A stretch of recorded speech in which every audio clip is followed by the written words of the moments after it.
All right, so this is the Public Safety Standing Committee for Richland County. For everybody online, thank you for everybody who is online.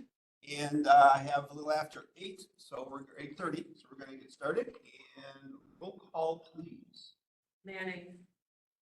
Woodhouse. Present. Kirk. Cosgrove. Here. Frank. Here. Peterson. Present. And Fleming. And 4 for Formson. All right, very good. Approval or verification of the open meetings law compliant. Excellent, thank you. Approval of the agenda. We have a 12-point agenda. Looking for approval on that agenda.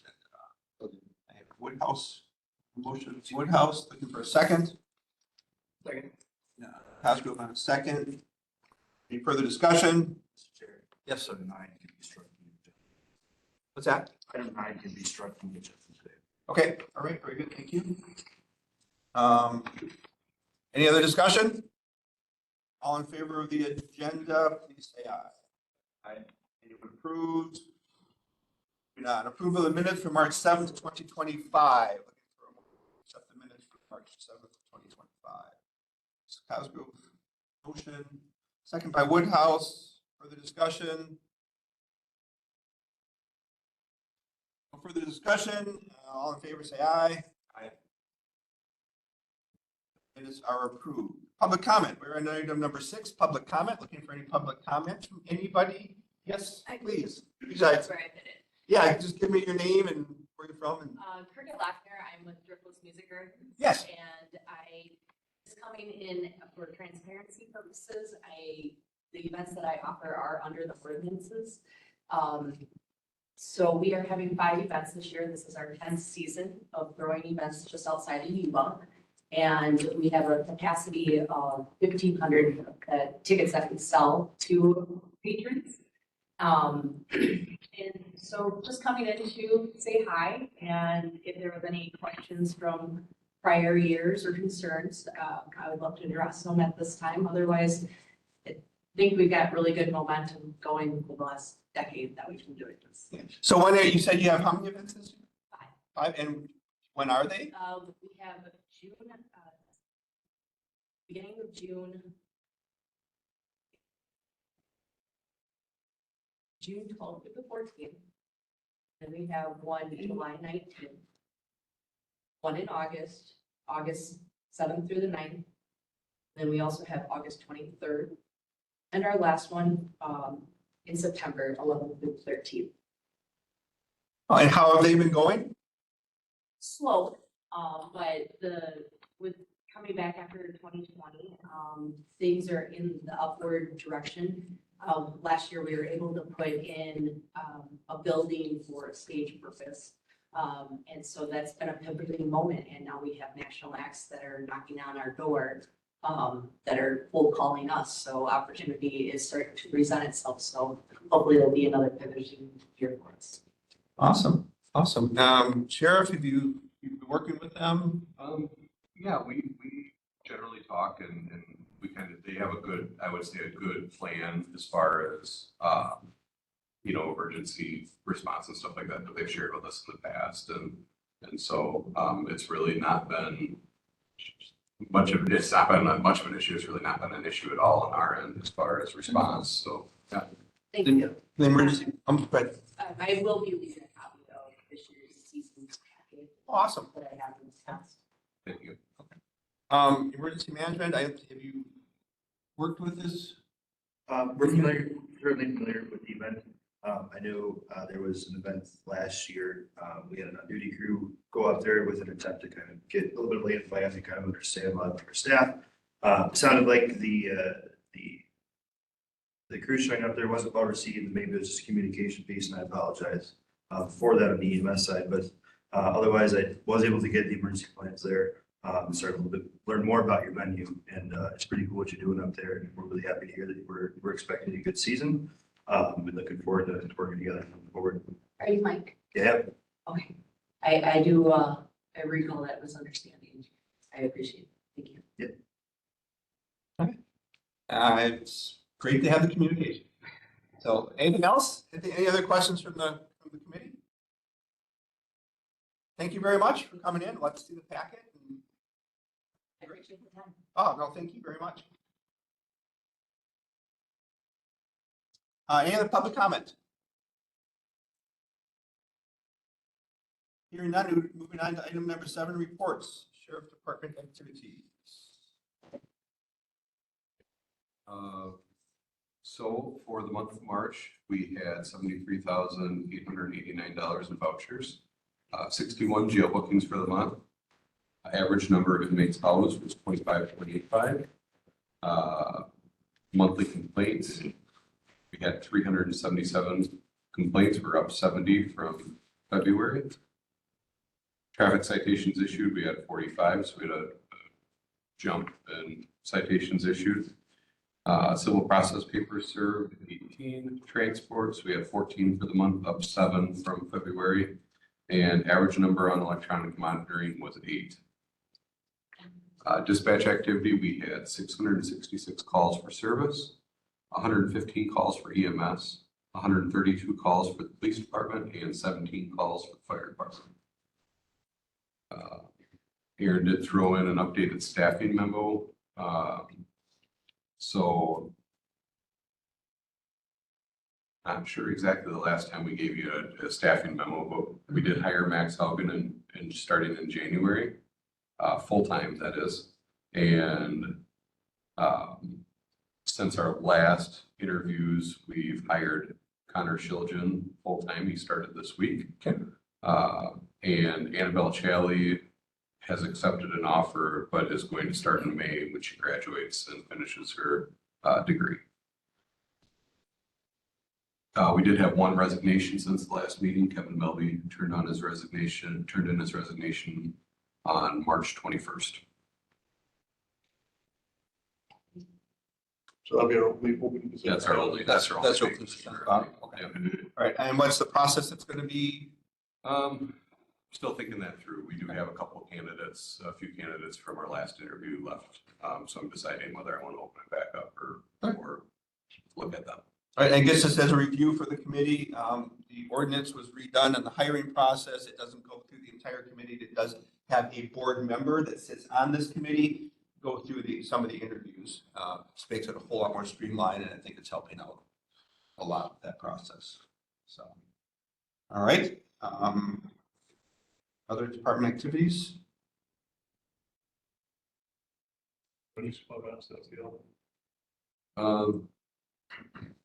Yeah, do we have any questions?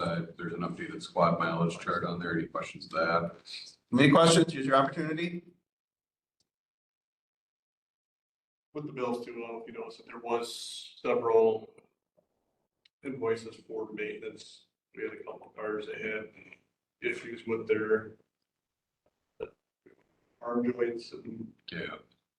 just getting those things fixed up. There were some of our higher mileage squads, but there were issues that needed to get fixed. And those cars will be used as either backup or main patrol squads for at least another year. So we figured we had to do that maintenance. Reading the new report is different than financial reports to us. All right, questions from the committee?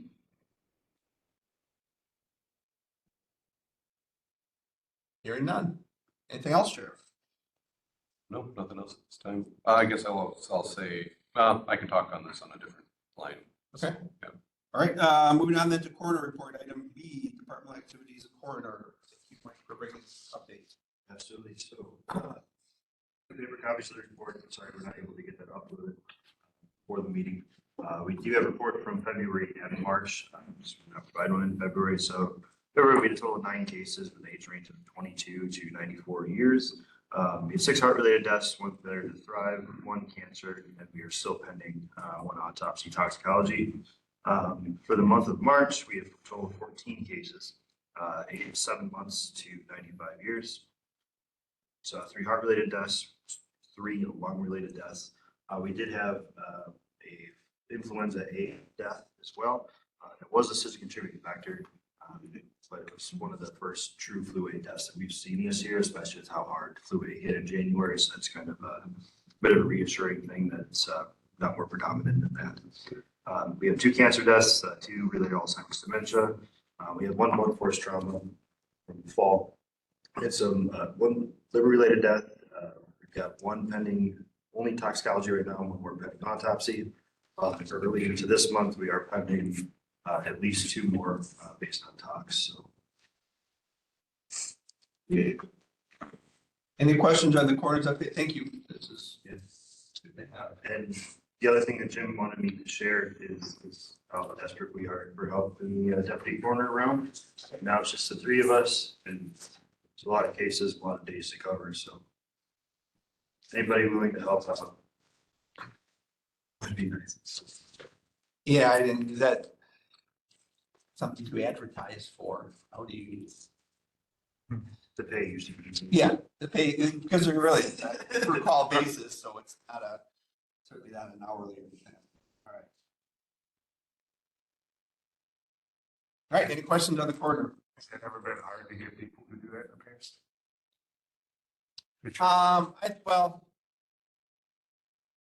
I'd say in the last 10 years, it's been a whole lot harder. Prior to that, there was a fair amount of, between the fire and EMS and staffing that way, there was a fair number of people who would also help out with that. But in the world of paying bills and life and everything else, you don't. Where's some of that time going? It's basically, it's a volunteer job that you get paid on a call basis, just like the fire department and everything else, so it's tough. All right, circuit court judge. So Judge McDougall is not able to be here today. She's actually on her way to Madison to attend a treatment court work group there. And so she has been doing a lot of continuing education, especially this spring, focusing on putting a lot of effort into the treatment court program. She also attended the court security conference and a family law conference. So she's really trying to build her expertise in all of those areas. So she just asked, she's wanted to pass on that she's looking forward to working with Tricia Clements as the administrator. And, you know, it's hopeful that will go well in the transition and everything.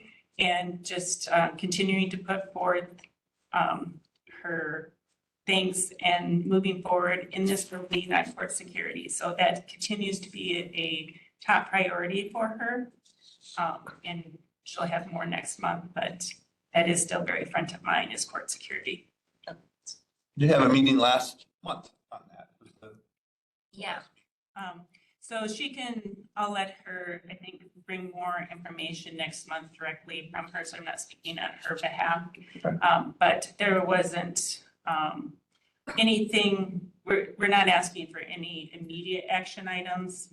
We're gonna go back and look at, you know, money set aside. She now has some money in her budget that can be looked at and kind of finalizing our 2025 plans going forward. Perfect. Okay. So. All right. But I think things are going, as far as in the courtroom, things are going well, court security. So. Okay. Any questions under the circuit court judge from the committee? All right, hearing none, we will move on then to the clerk of court. Good morning. Morning. I sent my report last night and did MIS get all of that? Yes, they got it uploaded. Did they get the redacted expense portion uploaded or? So Derek and I did a little work last night with the reports that he sent to me. There was an expense report that had some sensitive details in it.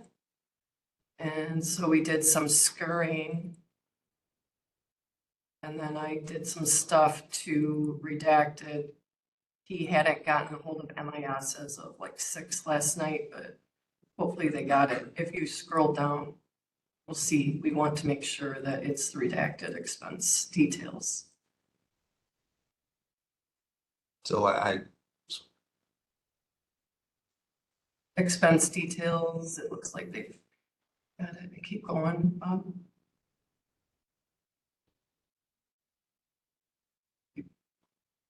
Yep, good. Okay, good deal. And so, as they're with the Tyler system and the learning curve up here with central admin, there's some things that they will do differently when they provide requested reports so that we don't have to worry about information, but thankfully Derek and I were still both here at 6 o'clock last Right. night to do that. So. Okay. Good for catching it.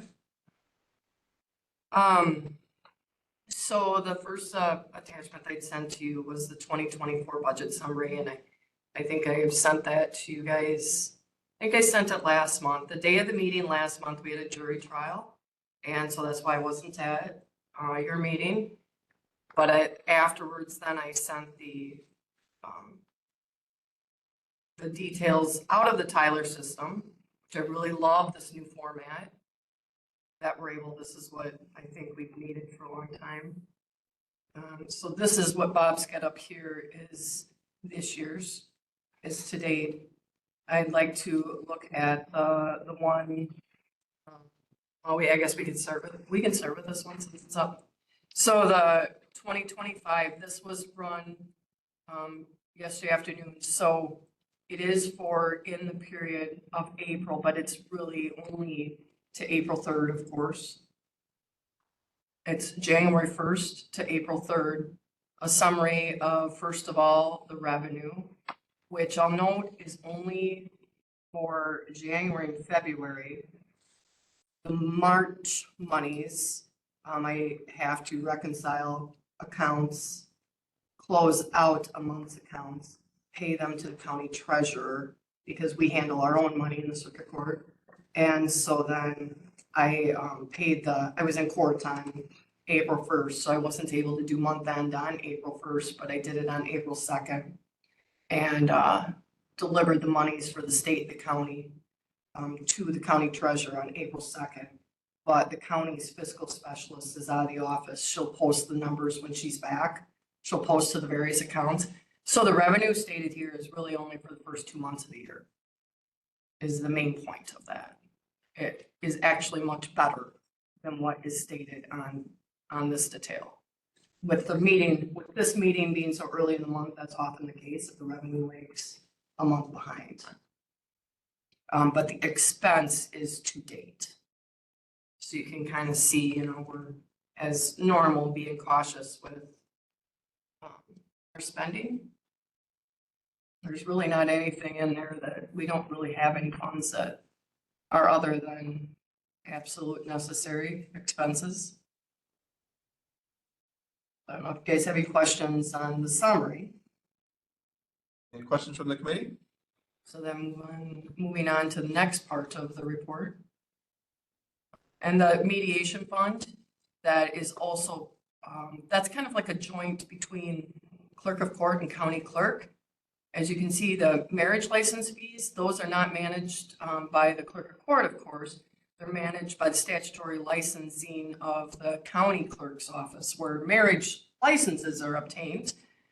Divorces are obtained through the clerk of court. So statutorily, the marriage license fee helps to support family mediation expense. And so this is kind of like a bridge account, but the circuit court mediation fee, that part represents the expenses that we've had for family mediation that's currently being conducted by 2 retired judges, Robert Vandehey of Grant County and Michael Kirchman of Crawford County are 2 family mediators right now, and they're also the ones doing small claims mediation. Small claims mediation is an expense account of the regular portion of the circuit court budget. So it's detailed in that first report that we saw. And moving on then to a recap of the 24. The very next attachment, it looks like there, Bob. Yes, thank you. Yep. Okay, so that is the full detail of how we landed for 2024 with expenditures and revenues. On the second page of that, it gives the bottom line.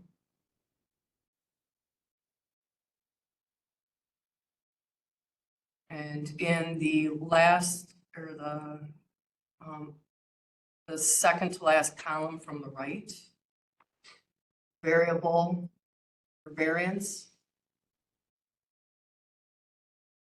We had a net surplus of 143,000. So that goes to the general fund. We underspent our budget by about 60,000. And then had excess revenues that brought us to the 143 net. I think that's probably about the best year that I've seen in 18 years, so should help the county a little.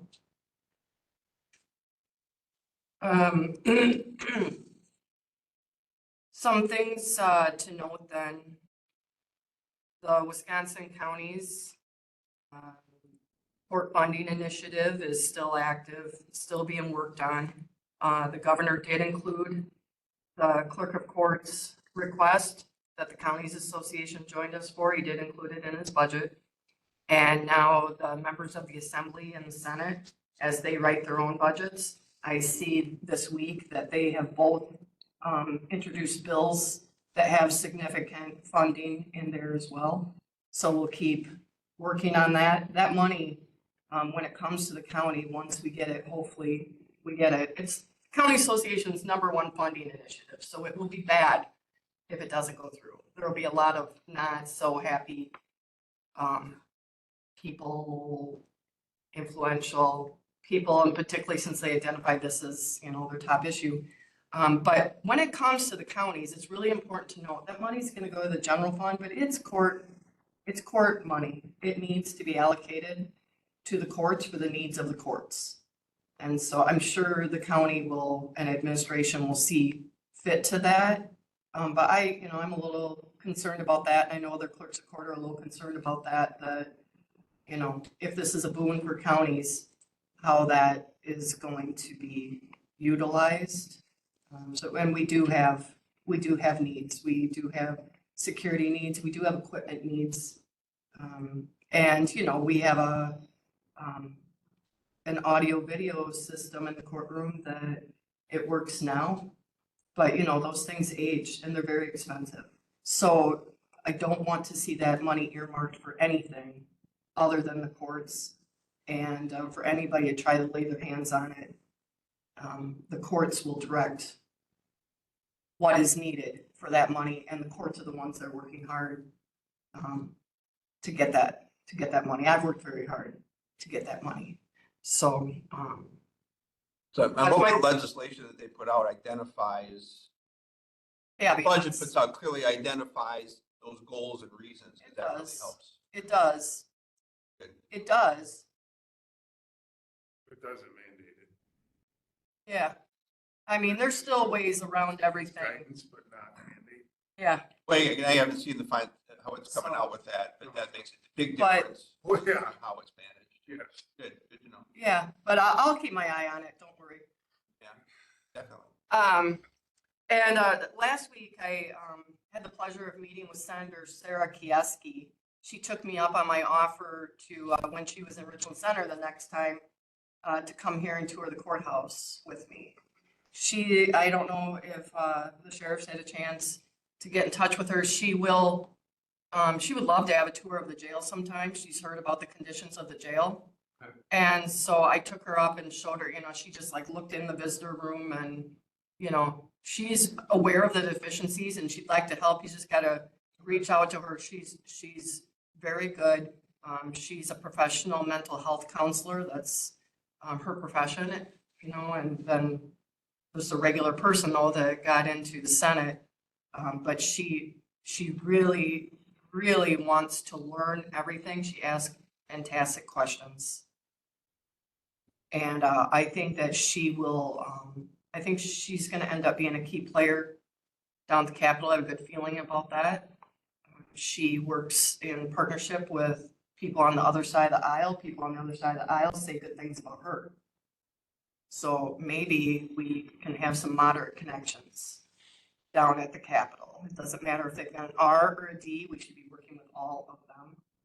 And so that was really cool that she and her staffer came here and yeah, so, and she's also keeping an eye on the physical legislation for us too, and will help out there wherever needed.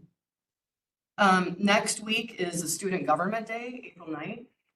Cecil Groves from the, I always get it wrong. He's from one of the veterans groups. He coordinates every year to bring students from area high schools to the courthouse, and they go around to the various government agencies to learn about local government. So the way that it's set up on the 9th is that they're going to do tours, including the jail and like 13 other departments in the morning. And then in the afternoon, I'm going to be in the courtroom with them, and we're going to talk about court stuff. The judge is out that day for judicial ed, I think. So we'll probably have the district attorney up there. Hopefully she's available. We'll do a lot of Q&A with the students and try to engage them in ways that this all pertains to them. So, that'll be a cool opportunity. And I asked Cecil if we could deviate, the last few years I've asked him if we could deviate from them bringing groups of like 15 at a time into our very disruptive, particularly on days when we have a lot of court. We don't have the manpower to entertain students down in the office when there's only 3 of us and one's in court, sometimes 2. It's just impossible. So How many students do they bring? it varies. It's usually like the groups of probably 10 or so. Yeah, that they bring at a time, but as far as attendance, I think, there's probably been years they've had like 100 students here. That's a lot. Yeah, they'll pack, we probably don't have enough seating in the courtroom, and we didn't last time, and so some of them just had to stand for the couple hours that they were in there. That's just how it is, but thanks to Bob, we worked out some, we had the money. You see, we had the money, but in years past, I've always been told that we had to use our, the administration would allow us to expend something in this year like that, like chairs related to a previous budget.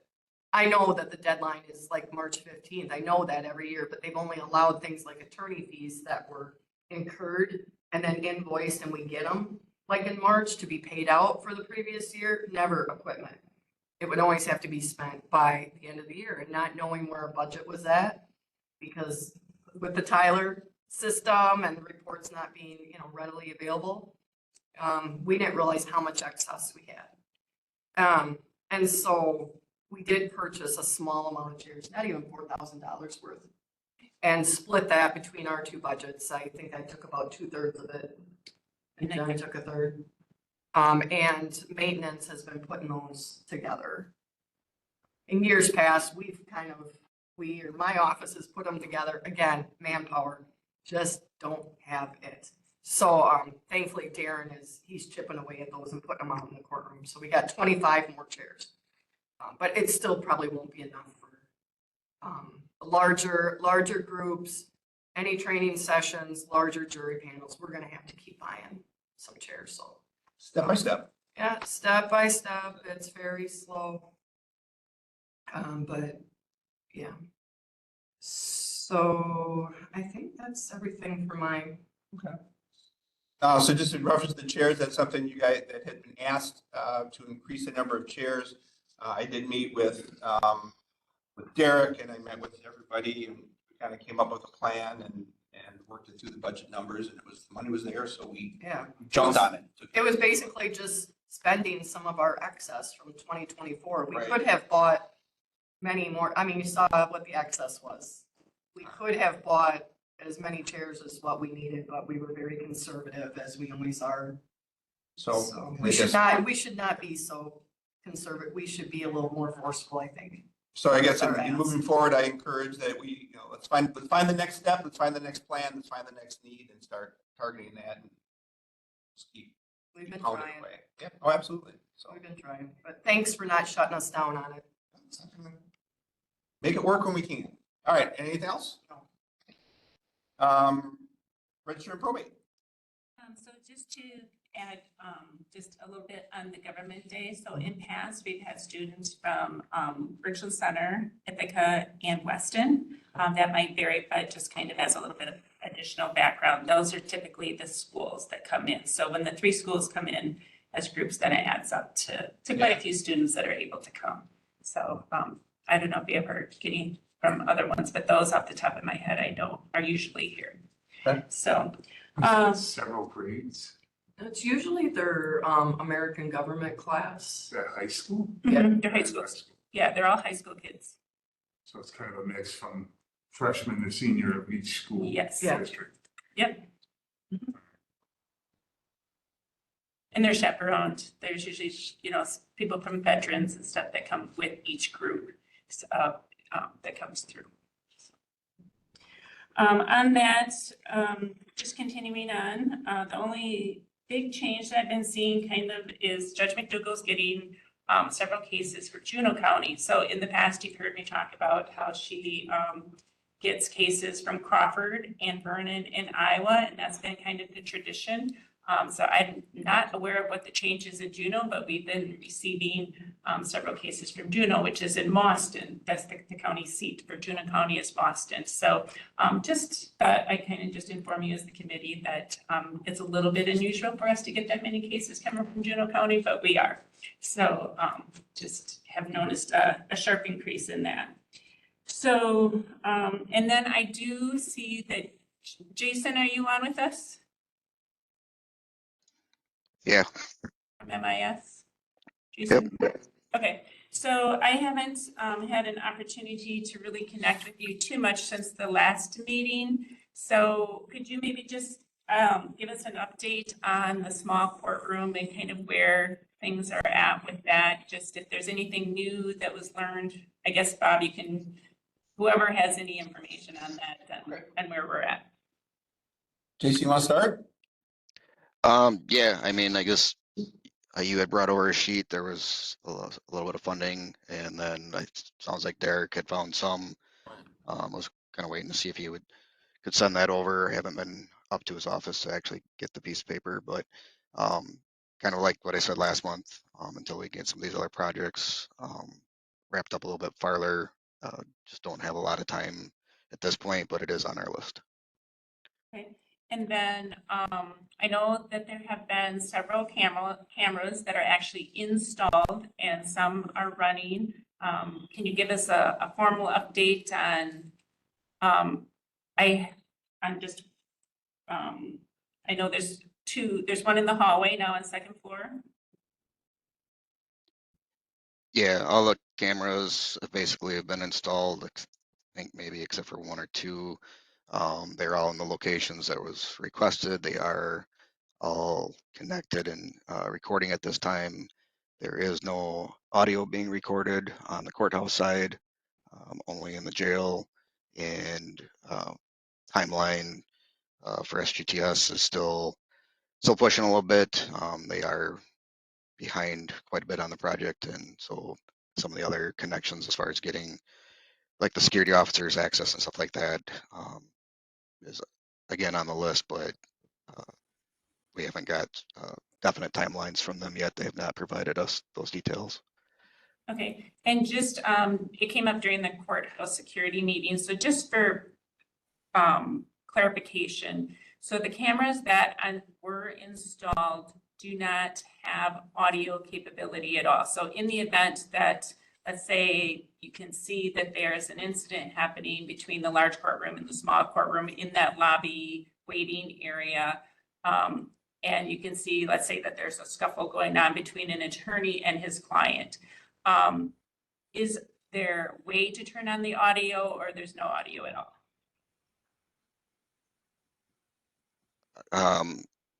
Again, not sure because we have not had any of the training or anything yet because they're not to that point yet. That is something that we can definitely ask. The concern would be is if we have the ability to turn audio on to make sure that audio is off the rest of the time, so that we're not capturing conversations that shouldn't be captured, I guess, in a sense. So something that, like I say, that we can definitely ask, and then possibly put a procedure or something in place if that's something that's requested. Okay, and the reason, so everything has a pro and a con to it. So if there is an incident, sometimes it's nice to hear the audio, but like you said, attorneys and others have expressed concern about client attorney privilege and confidentiality and whether they need to go into a room. So I wanted to be able to inform them accurately where we are at, because those questions, I feel like we need to inform them accurately. If we don't have audio capability, that is okay. We still at least have cameras, but we just need to be able to inform attorneys coming in of what the actual situation is. So if you do learn after the training is done of that, maybe if you could just send out an email to the judge, myself, Stacy's, all of us, just so that we know exactly where we're at and that we're telling them the correct information. Okay. So is it fair to say that at this time, no audio is being recorded in any of the courtroom side, just the jail side? Is that a fair statement at this moment? Or the court hallways or anything? I would say that's a fair statement from our camera equipment. Okay. This behavior. Right, thank you. Yes, for your camera equipment, yes. I don't want to give everybody else that. Attorneys are asking. Just video. All right, and then I completely understand your, time constraints and, only so many hours in the day. But any estimated timeline on having improved audio visual equipment in the small courtroom? I would hope sometime this year, like I say, with a lot of the other projects that are going on, like I say, it's on the list. We've had a few other requests already again yesterday for some bigger projects, but this is going to be towards the top because you guys have been waiting a little bit. But like I say, hopefully we can get something going this year yet.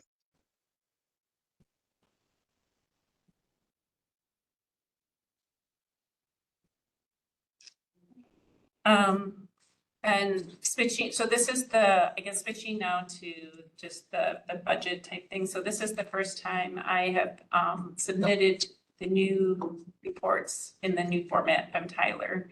So that was through March 31st. And so there's really nothing to, too much changing and stuff. It's just kind of like Bob mentioned, getting used to reading the reports a little bit. They're slightly different, but they have the same information. So, but we're on track for the budget and everything. I do not, Tammy was out and she's still very, very busy. So I do not have the 2024 end report, but I will next month. But we still came in under budget. I mean, I only took the additional $1,700 out of my budget for the chairs, and I was under budget. So I will be under budget for 2024 as well. But I can't give you the exact figure at this meeting. Anything else? All right, questions from the committee? Anybody else? Here's a question I have. Was reminded when Jason was updating about the cameras. Last week or a couple weeks ago, there was like a fire alarm test. The audio for that, I think, is good in the hallways. In the clerk of court's office, there were two of us that were in the office, and we didn't realize that it was it's like garbled.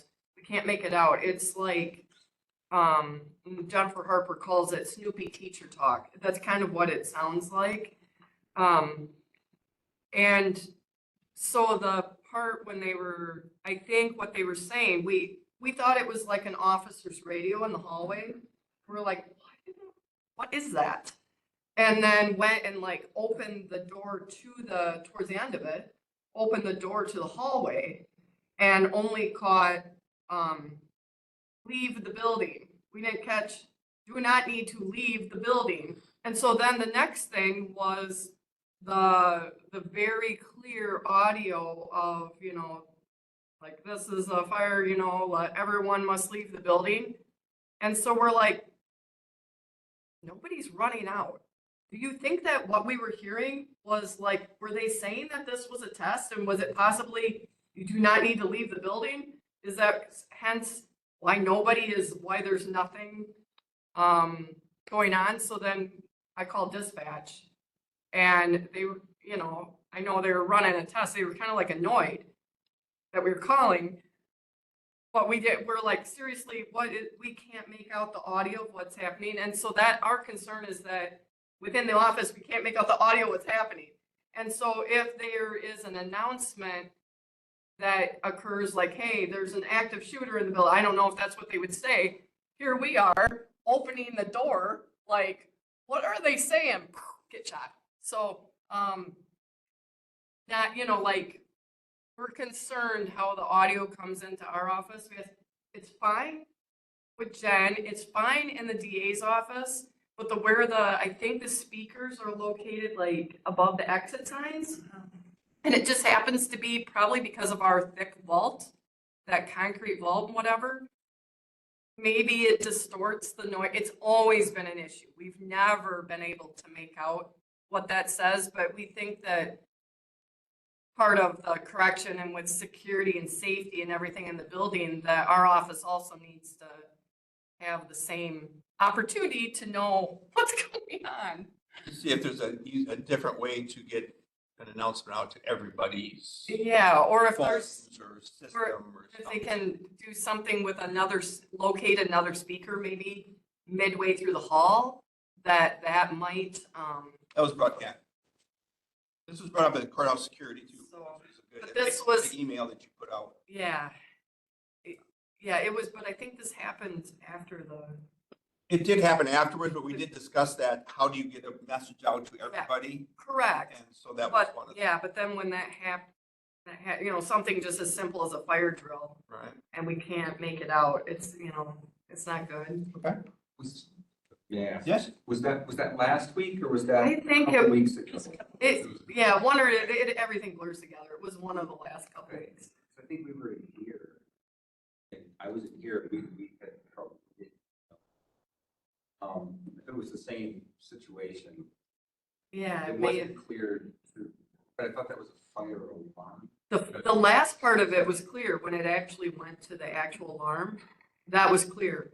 But whatever, the talking over the speaker, which I think they were saying, I think they were explaining, there's going to be a test. You do not need to leave the building. I don't know what exactly they said because we couldn't make it out until we opened the door and then just heard the last 3 words. Yeah. so when the actual message went out, in your office, you could understand it? We can understand the fire alarm. We Right. can, yes. And so the audio for that, you could, the pre-recorded, whatever that Right. is, that we can make out. oh, It's the stuff when they're speaking over it. we into the cannot. microphone. So Johnson Controls was there to do some testing. They used the overhead page, probably didn't talk very loud into the mic to make the announcement to let everybody know that they were going to be doing the drill. So the audio coming across initially most likely was just him not speaking very loud into the microphone. But in other offices, they did catch it. In other offices, they were able to hear that just fine. Right. Because, yeah, we checked with those on the floor. We're like, was it just us, you know, kind of trying to figure out. So it does that did come across in other, I just want to make sure. I think that's I think that's a significant safety issue. Right. Yeah. Yep, and I think that's it.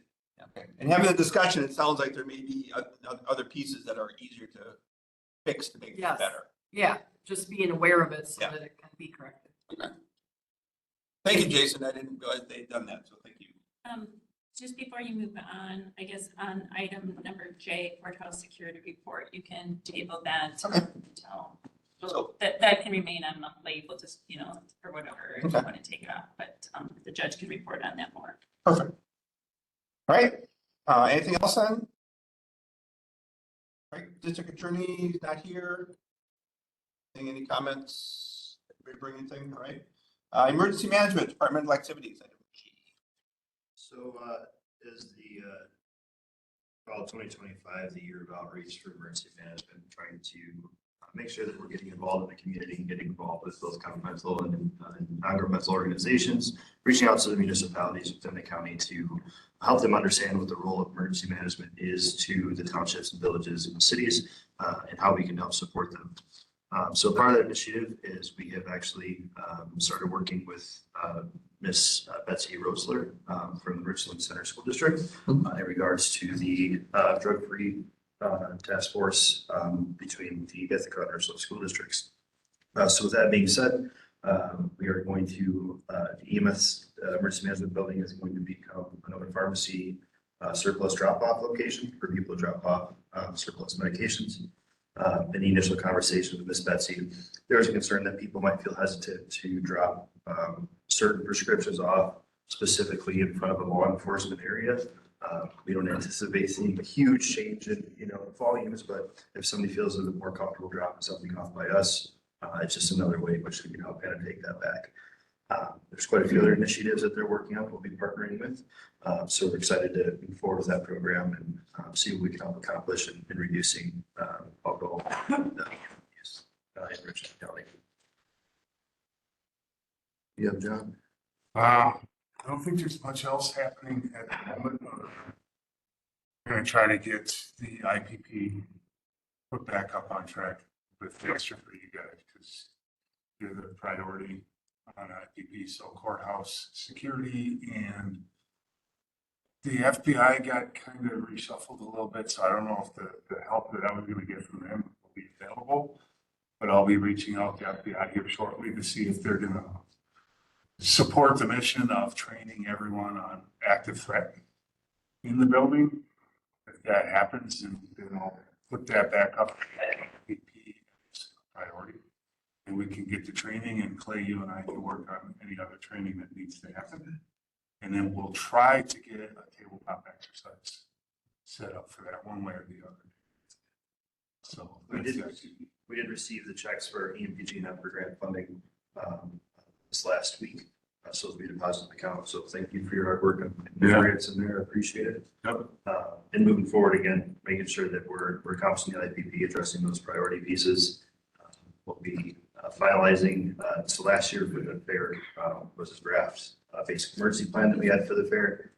And the goal of having the final draft completed by June, kind of go over with the fair board and everybody else to make sure that we're all in agreement on that, and we got everybody's input there, so. Okay. Very good. Thank you. Thank you. Anything else? That's all I I think so. We got everything? Okay. Any questions? Questions? Other than we'll keep working with courthouse security.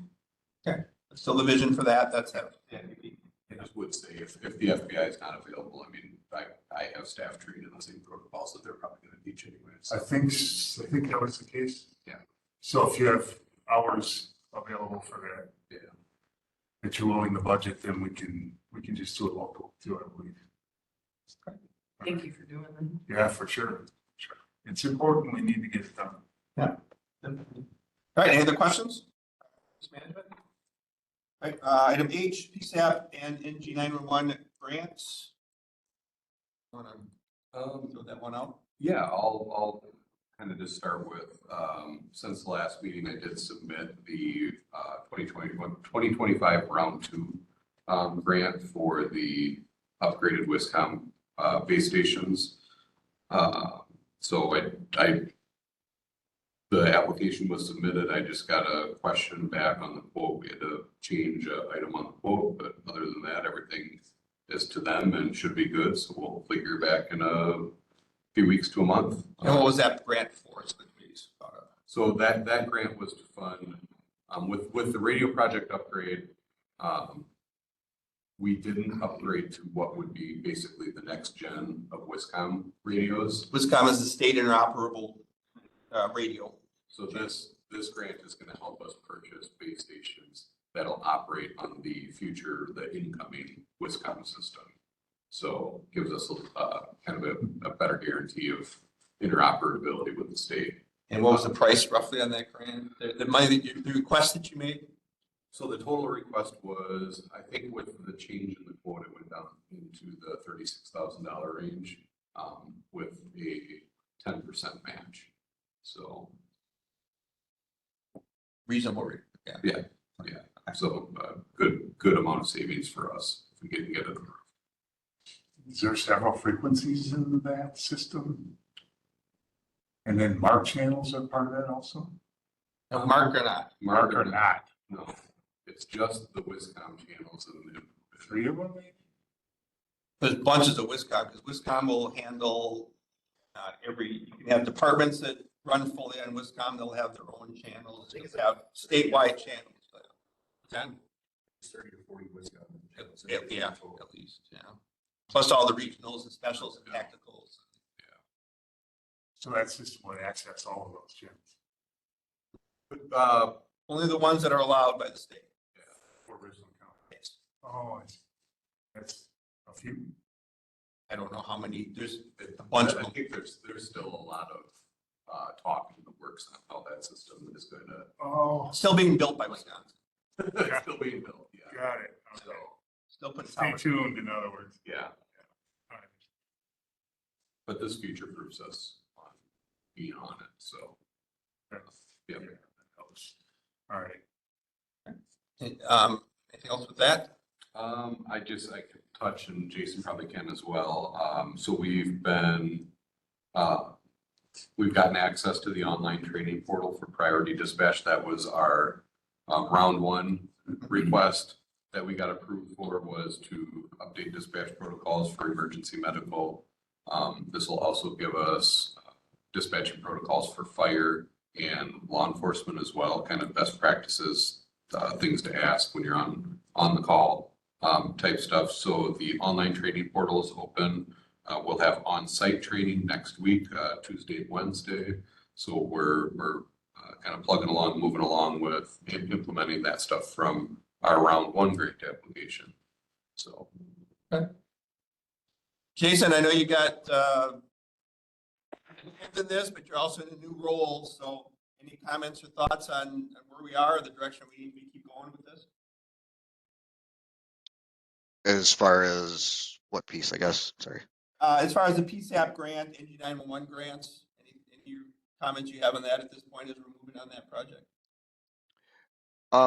Yeah, basically just kind of moving forward. There's some other monies in, I think, the 2024 grant that they're looking at, an extension.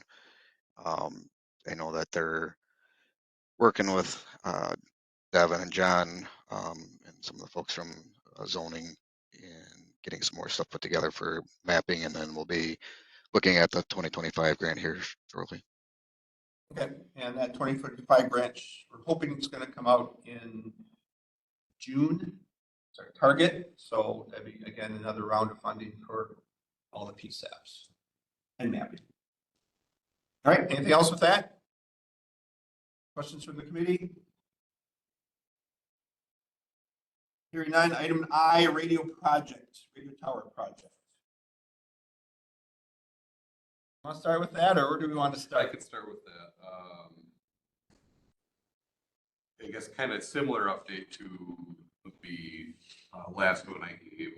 Towers are going up, shelters are being built, HVAC being installed,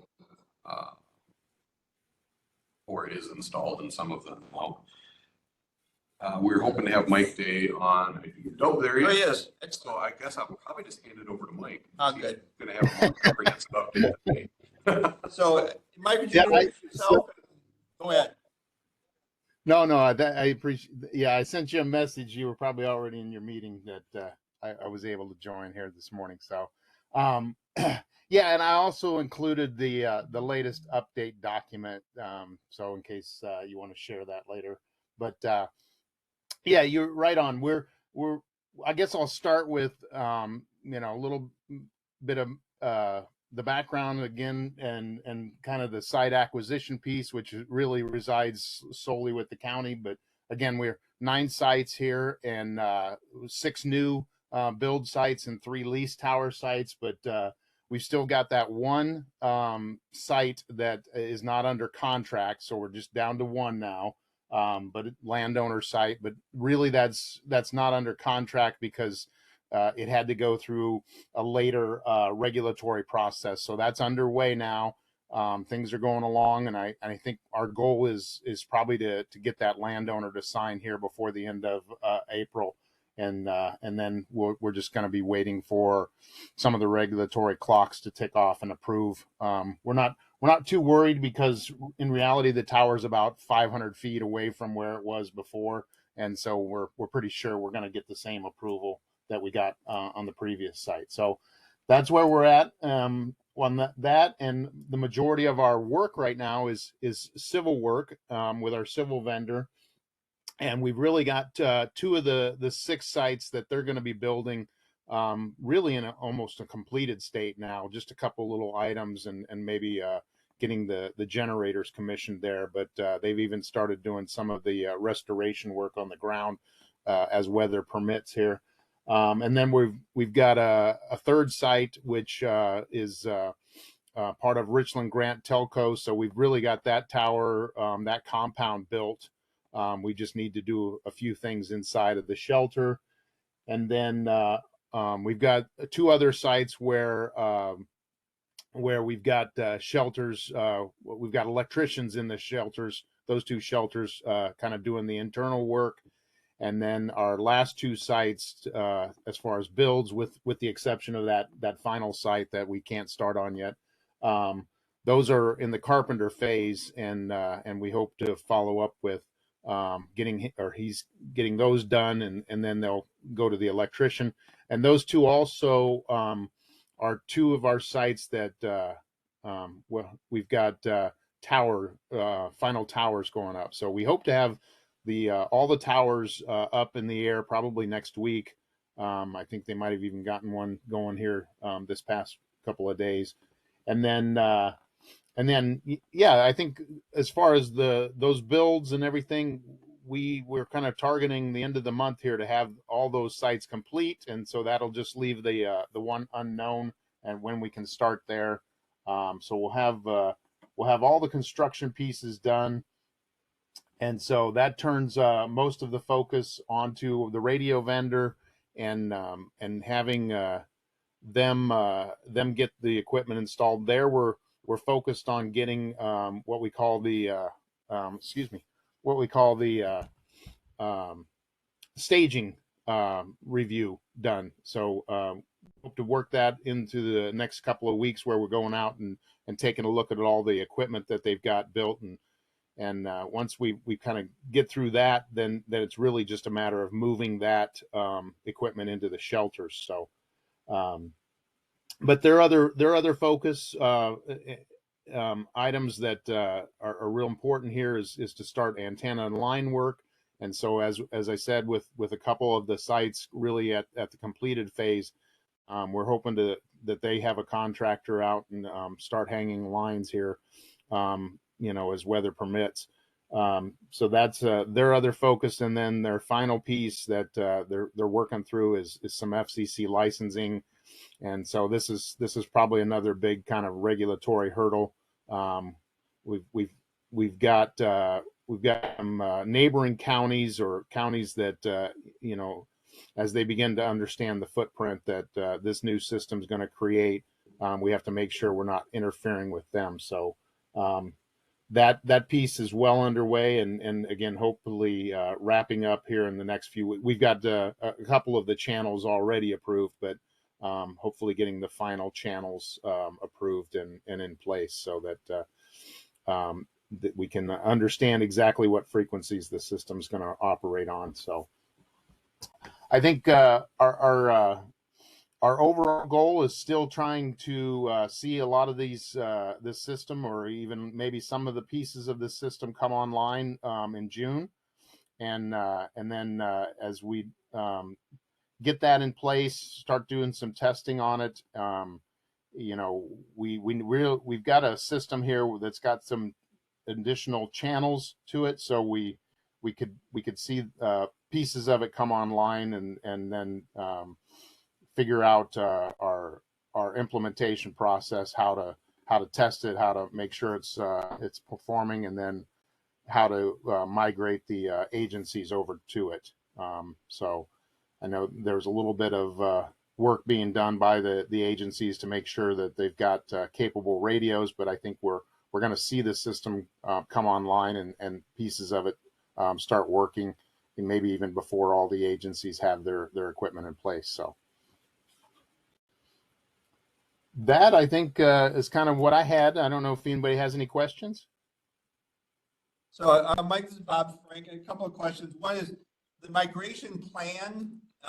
Is there something to work with to have? And I think that would be very good for all the outside agencies, all the subscribers to know the fire departments, kind of what does this look like? What's the plan? What's the vision? Maybe not set by an exact date, but here's the order of process. Is there something like that available? We don't have one put together yet, but yes, I think it was last week we had a meeting with the fire agencies and kind of getting an understanding of where they're at, and it's definitely something we need to start shaping up and even, like you say, in a general sense, but certainly at some point we can start putting actual dates to it. But we will start working on something there. So that everybody kind of understands the process we hope to use. Okay, and are we identifying the subscribers that don't have the proper equipment at this time? Is that something you're doing? Is that something we need to get a message out to all the subscribers and say, here's the minimum standard? Yeah, I think in our discussions, it didn't feel like there were too many agencies that maybe weren't ready, but yes, we want to. I need to put together a list and see how with Jason and the sheriff's help, I can reach out and make sure everybody's comfortable that they have the appropriate information and the direction to take with any of their subscriber equipment. I'm thinking sooner than later because I'd hate to have last minute radios purchased and expenses and things like that problem. Yeah. Yep. Committee Definitely questions? something that came out of last week's meeting. Okay. Is that mostly fire? Do you think? Fire, EMS, first responders, whoever does it. What is the radio cache out there that will not connect to the system? I don't know. Yeah. I think it's. But a lot is a great term, but a lot means who, how many radios, are they portables, are they mobiles? And if we have those numbers, we don't know what to do. How do we find that out? Well, that's the question I should bring up to Mike. And we have some original information from the assessment, obviously dated at this point, but yeah, we can certainly go back through and get some understanding if they're still using that same type of equipment. But I heard mention about your grant processes, and it's not a bad idea. And we tried to put that out in the meeting that these agencies, if they're going to make an investment in a new radio device, or if they have to, certainly they should also be thinking about the potential of needing to talk to the state in the future. So I could see a lot of them shifting to what we call multi-band radios, so they can talk on the state channels as well. So That's mobile. I guess the final thing. Oh, go ahead. That was mobile and handheld? yeah, Yes. Okay. And sometimes it's not necessarily necessary for agencies to buy both. If you have I guess I like to recommend to them, think about units that you might take out of the county versus units you don't think will ever go outside of the county or ever need to talk on those channels. But a lot of times command vehicles are the first place to start, or sometimes it's just vehicles as opposed to portables, because they feel like, as long as I've got, if I'm going outside of the county, I'm probably in a vehicle anyway. So, but sometimes that portable radio is used if they say were to go to other parts of the state have to operate in a mutual aid situation too. So it's really a decision they can make if they need to kind of try and best use the budget. Okay, so anything else in that, Mike?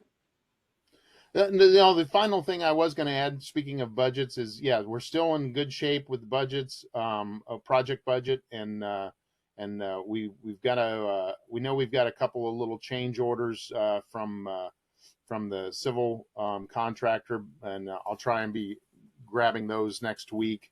But I think we're still, up there in the hundreds of thousands of dollars in actual what we call the contingency funds that we had on the original budget estimate for the project. So try and get that detail here. I think we shouldn't see too many more surprises after we get this civil work done. I haven't heard any concerns from the radio vendor that we're not within the same contract we started out with. And so at some point, I think in the next month or so, we want to make sure you guys understand where the funds are sitting and what you want to do with that, if anything, with that additional project budget. So. Okay, so for the committee, under that project, under that funding, there is funding that if there's money available, I'll say that again, if there's money available, that we also included money for subscriber equipment. That would be the portables and the mobiles for agencies. We are going to need to determine how that is handled. Do we come up with a local grant project where you turn a radio in, you get a radio? You identify the radios that you have, and whether they're compliant or not, then we make a decision as to what gets funded. Do we ask those agencies to have a match? Do we do a 90-10, or the county picks up a percentage and they pick up a percentage? We don't know what that looks like, but that's something we need to start having that discussion. And I think that piece of the puzzle will be, that dollar amount will come into a picture when we find out what the subscribers that don't have it. Are we going to set a hierarchy? That don't have service get the highest priority in the funding until the funding runs out. We only have a certain amount of dollars in the pot, so we're going to have to figure out a way. I can see some agencies going, hey, we just bought new radios last year, you're going to refund us for that. We have to set these priorities. We have to figure out where this is, and I'll be putting that on the agenda for next month to start coming up with the criteria, those ideas, and what we want. So please start thinking about that.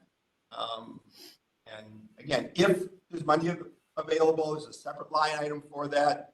Probably will be. Don't know what those dollar amounts are, but we need to get a package together for that pretty quick. An idea that our office had brought forward, just in the grand scheme of consideration, was instead of a funding type grant, is that emergency management use those funds to acquire the county cash and radios. Okay. As long as we can come up with an agreeable standardized programming template between law, fire, and EMS, which would kind of increase interoperability that way, and then potentially do like a leasing, lending, renting program out to all of the agencies. You know, the county would own the radios. It could be a lease zone, could be a rent zone, where we could maintain ownership, and then we could have central programming and do all that stuff locally here to be able to kind of support locally, so we're not as reliant on outside vendors when we have small things come up or what have you. So that was just an idea that we exactly. Okay, and this is the idea time. I think that's an excellent mix to put in the pot. But it's a big project, and we'll have to figure this, make some of those decisions. All right. Mike, anything else, Mike Day? No, that's all I had. Yep. All right. Anything else from the committee? Not everybody will be happy with how the grant money that's planned or the care program, but that will be us to decide. All right. Thank you very much on the radio project. We're skipping item J, approval of monthly invoices. Sheriff. Any questions on the bills for the month? I think Aaron kind of explained the squad maintenance side of it, but any other questions besides those? Any questions from the committee? Now looking for a motion to approve the invoices. Cosgrove moves, Woodhouse seconds. Any discussion? Hearing none, all in favor, say aye. Aye. Opposed, same sign. Okay, that is approved. Item number 9, we are skipping. Item number 10, correspondence. I don't have anything new, nothing from the clerk. And future agenda items, I think the radio tower project subscriber equipment purchase plan. I'm going to be on there for discussion and maybe some action. See how it goes. I'll repeat that again. I should. Okay. Radio tower project subscriber equipment funding purchase discussion. If I could, Go ahead. if I could just tie in, I guess part of that discussion too with some of that funding, and it may not be as popular, but also looking at monies being set aside for ongoing maintenance. You know, this year we've had to plow a road, and that funding had to come out of another line item that's really not established for a radio project going forward. So we need to have that discussion also. Very good, Jason. Thank you.